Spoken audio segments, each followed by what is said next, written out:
গরম গরম ভাত সাথে বেগুনের ভর্তা, শুকনো মরিচ দেওয়া, সরিষা তেল দেওয়া, কাঁচা মরিচ দেওয়া ভর্তা করে নিয়েছি। আসলেও এখন আর তরকারি দিয়ে ভাত খাইতে খুব ভালো লাগে না, কীরকম জানি মুখ সবসময় তিতা হয়ে থাকে, এই জন্যই ভর্তা ভালো লাগে।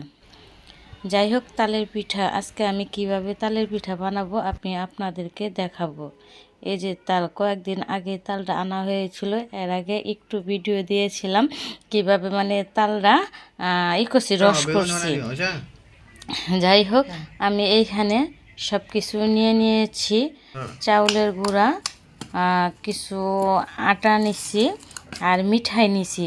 আর এইভাবে সেট খাইতেছি, মানে কি জানেন, ওই যে পারি মিঠাইগুলা না গলে না, এই জন্য ওইটা দিয়ে মিঠাইগুলা ভাঙতাছি। একটু বুদ্ধির কারণে যদি মিঠাইগুলো প্রথমে গরম করে নিতাম, তাহলে আর এত কষ্ট করার লাগতো না। আর ছেলের জন্য এখানে বেগুনি বানাইতেছি।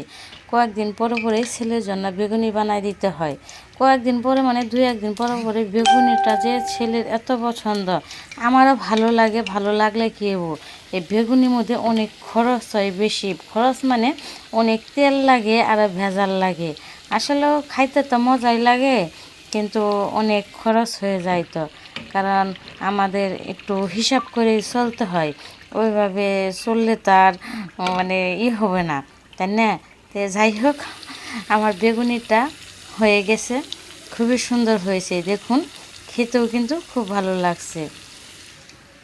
তো এখন আমার বেগুনি বানানো শেষ।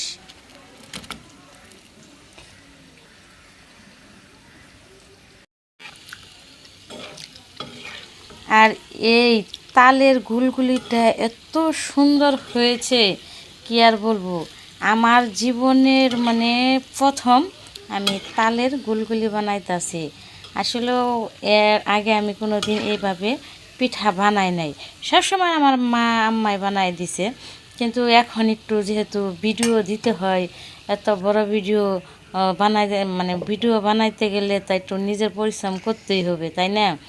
কে চেষ্টা করি, হবে কি মানে চেষ্টা করি যে আসলে হবে কি না। আসলে চেষ্টা করলে সবই হয়। এই যে দেখুন, অনেক সুন্দর কিন্তু হয়েছে। এই গুলগুলি বলে না, যাই বলেন, কিন্তু খুবই সুন্দর হয়েছে, অনেক ফুলছে, মচমচা হয়েছে। আর এত এত মজা হয়েছে, কি বলবো, অনেক মজা হয়েছিল। মা ছেলে মিলে তো মজা করে খাইলাম। আর কিছু একটা আছে, ছেলের কাছ থেকে সরাই হলাম না, উনিও কিছুক্ষণ পর পরই এই পিঠাই খাবে, ভাত আর খাবে না।